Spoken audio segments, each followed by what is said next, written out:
dans un contexte spécifique ancré dans un processus mémoriel et historique sur l'histoire du Cameroun. Dans un courrier rendu public le 12 août 2025, le président français Emmanuel Macron a officiellement reconnu que la France avait mené une véritable guerre au Cameroun durant la décolonisation.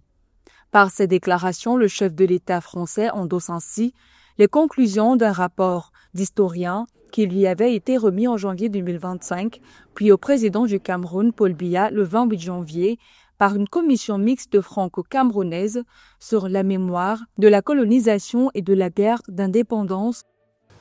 L'indépendance de notre pays fut arrachée aux colonisateurs à travers des luttes acharnées menées par des combattants qui avaient en commun l'amour de la patrie. Il revient à nos historiens de rendre compte, sans complaisance ni parti pris, de ce que fut la décolonisation.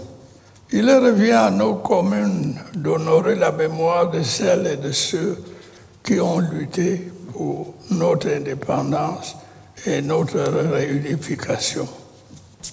Les violences évoquées se sont déroulées principalement dans les années 1950 et au début des années 1960, alors que le Cameroun, encore sous tutelle française, connaissait une insurrection indépendantiste menée notamment par l'Union des populations du Cameroun. Les opérations militaires officiellement présentées à l'époque comme de simples opérations de maintien de l'ordre avaient en réalité pris la forme d'un conflit armé marqué par des exactions, des arrestations massives, des exécutions sommaires et des déplacements forcés des populations.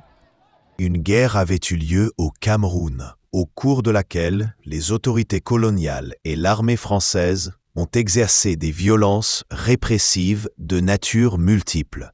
Une guerre qui s'est poursuivie au-delà de 1960 avec l'appui de la France aux actions menées par les autorités camerounaises indépendantes. Il me revient d'assumer aujourd'hui le rôle et la responsabilité de la France dans ces événements.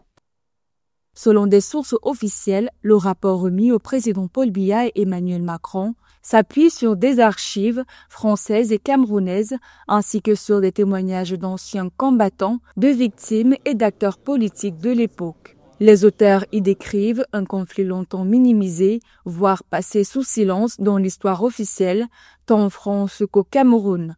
En reconnaissant la nature de guerre de ces événements, le président français ouvre la voie à une possible réconciliation mémorielle. Ces déclarations pourraient aussi relancer le débat sur d'éventuelles excuses officielles ou mesures symboliques à l'égard des victimes et de leurs familles.